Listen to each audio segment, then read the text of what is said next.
ఉన్న బంగారాన్ని విడిపించి ఆ రోజు ఆన్లైన్ రేటుకే మేము కొంటాం. Sharma gold company.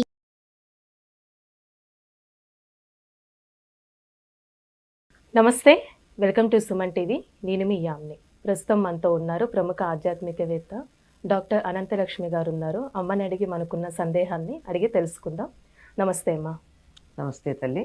అమ్మ, మనకి శ్రీ పంచమి వస్తుంది కదమ్మా. అవునమ్మా. అంటే ఇప్పుడు సరస్వతీదేవి అమ్మవారు పుట్టినరోజు ఆ రోజు అసలు ఏంటమ్మా తెలియచేయండి. అసలు మనకి దేవి భాగవతం, బ్రహ్మవైవర్త పురాణం ఈ రెండింటిలోనూ కూడా మూలమైనటువంటి శక్తుల యొక్క ఆవిర్భావాన్ని వర్ణించేటప్పుడు 5 మూల శక్తుల గురించి చెప్తారు. అందులో సరస్వతీదేవి గురించి కూడా ఉన్నది.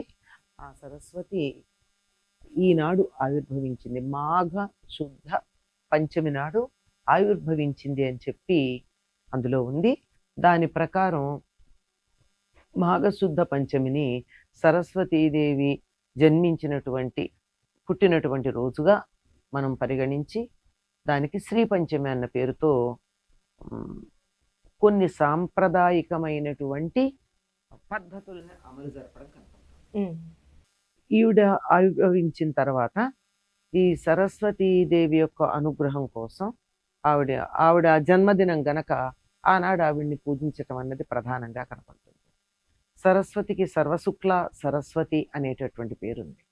అంటే పూర్తిగా అన్ని రకాలుగా తెల్లగా ఉంటుంది అని. దీనికి చమత్కారంగా ఎవరో అన్నారు, జుట్టు కూడా తెల్లగా ఉంటుంది అని.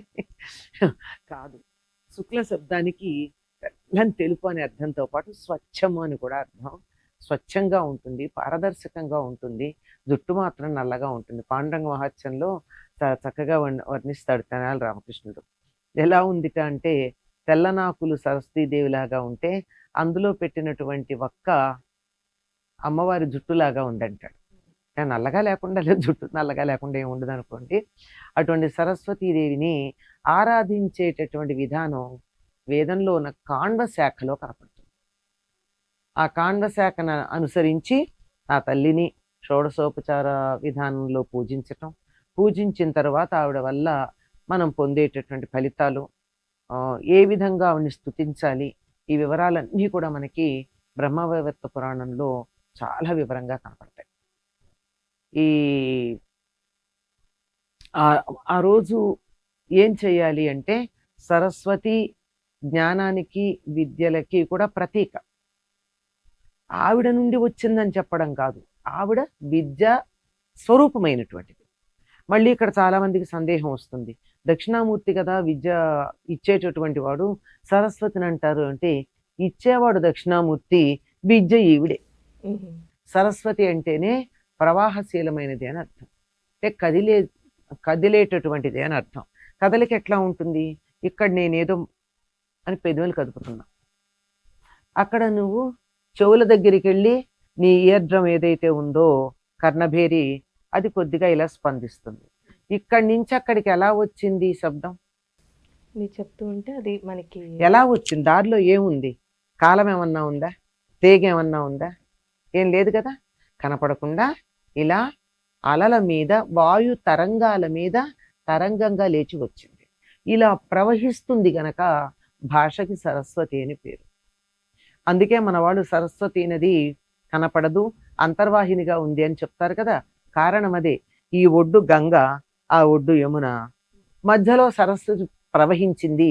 ఎట్లా ప్రవహించింది, కంటికి కనపడదు, ప్రవాహం అయితే ఉంది. అలా ఉండేటటువంటి విద్యాస్వరూపిణి అయినటువంటిది సరస్వతీదేవి. అటువంటి సరస్వతి సర్వశుక్ల అన్నాం కదా, ఆవిడకి అన్ని తెల్లని ఇష్టం. ఈనాడు ఎవరైతే కొత్తగా విద్యాభ్యాసం ప్రారంభించుకుంటారో, చాలామంది ఈనాడే మొదలు పెడతారు అక్షరాభ్యాసం చేసుకోవడం, ఎందుకంటే చదువు బాగా వస్తుంది అని.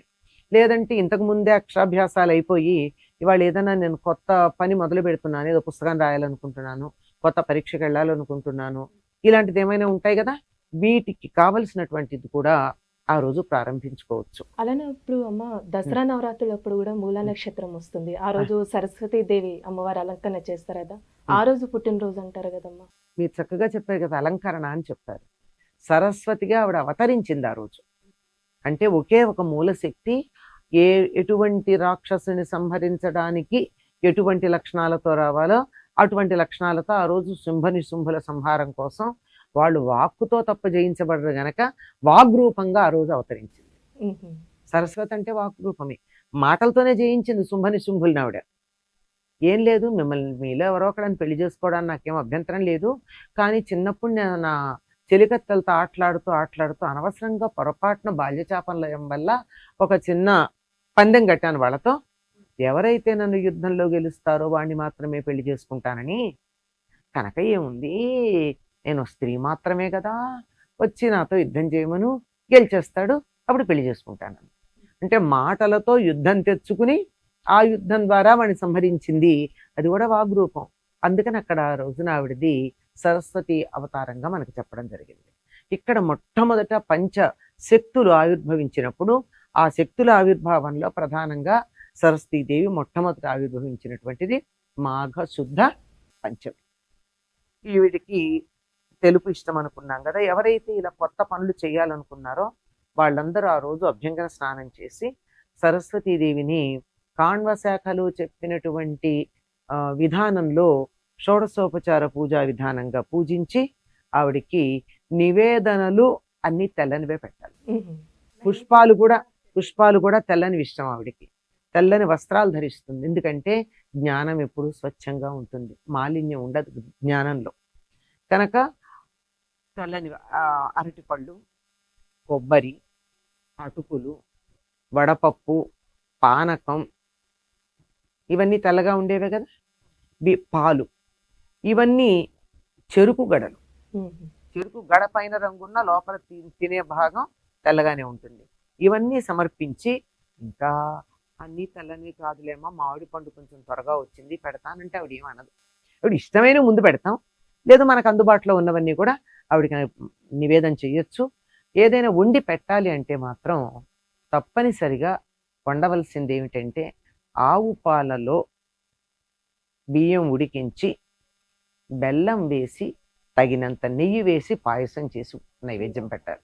క్షీరాన్నం గేదె పాలు కాదు, జెర్సీ ఆవు పాలు కాదు, మన దేశీయమైనటువంటి ఆవు పాలు.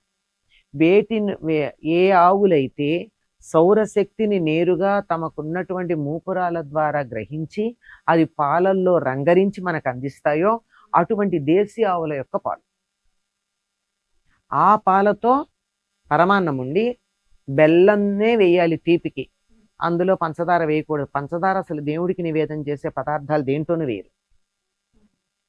వేసి ఆవిడికి ఉండి సుగంధ ద్రవ్యాలు వేయచ్చు, అందులో యాలకులు, కుంకుమ పువ్వు మొదలైనవి ఇవన్నీ వేసి నివేదన చేస్తే చాలా మంచిది అని మనం అంత తేలిగ్గా భావిస్తాం. కానీ దీన్ని క్యాలెండర్లో రాసుకుంటామే కానీ ప్రత్యేకంగా దీని గురించి తప్పనిసరిగా శ్రీ పంచమి చేయాలి అని నియమం ఏం లేదు తెలుగు వాళ్ళకి.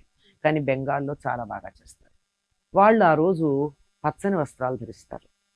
పిల్లలకి ఆ రోజుల్లో పలకలు బలపాలు ఇచ్చేవాళ్ళు, మరి ఈరోజు పుస్తకాలు పెన్నులు ఇస్తున్నారేమో. ఇంకా ఆంధ్రప్రదేశ్లో కనుక అయినట్టయితే ట్యాబ్స్ ఇస్తారు. పుస్తకాలు పలకలు అవన్నీ చాలా పాతకాలం కదా, మనం చాలా చాలా చాలా ముందుకున్నాం గనక, అడ్వాన్స్డ్గా ఉన్నాం గనక, అభ్యుదయంలో ఉన్నాం గనక కాగితాలు కళాలు కూడా పాతకాలం మా తరం వాళ్ళు వాడాల్సినవి కనుక, మీ తరం వాళ్ళు వాడాల్సినవి ట్యాబ్లెట్స్ కనుక ట్యాబ్లెట్సే ఇస్తారు.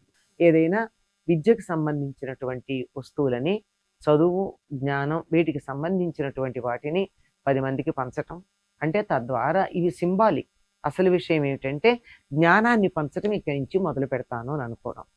ఇలా చేయవలసినటువంటిది ఈ శ్రీ పంచమి. ఇదే బ్రహ్మవైవర్త పురాణంలో సర్వ విజయము అనుకుంటా ఒక కవచం ఉంది, సరస్వతీదేవి కవచం, అలాంటి పేరే ఉంటుంది దానికి. అటువంటి కవచం ఉందంటే నోట్లో నాలిక ఉన్నవాడు అంటారు మన వాళ్ళు. నాలిక అంటే అర్థం ఏమిటి? తినడానికి కాదు, మాట్లాడడానికి. అటువంటి నాలుక చక్కగా కనుక్కున్నట్టు అంటే మాట్లాడడం చేత అయితే ప్రపంచాన్ని అంతా గెలవచ్చు. కనుక సమస్తాన్ని గెలవడానికి కావలసినటువంటిది వాక్కు, అది కూడా స్పష్టమైన వాక్కు. ఆ వాక్కు ద్వారా మనం వ్యక్తీకరించే భావాలు. కనుక అమ్మవారికి సంబంధించిన కవచానికి సర్వ విజయం అనేది అటువంటిదే పేరు ఉన్నది. అటువంటి స్తోత్రాలు, ఆవిడికి సంబంధించిన పూజా విధానం ఇవన్నీ కూడా మనకి బ్రహ్మవైవర్త పురాణంలో కనపడతాయి. ఇది సరస్వతిని ఆరాధించడానికి తగినటువంటి సమయం మనకు కూడా మంచి వాక్కు, మంచి తెలివితేటలు, భాష, జ్ఞానం ఇవన్నీ కూడా సమృద్ధిగా లభిస్తాయి. చాలా చక్కగా తెలియజేశారమ్మా. ధన్యవాదాలు.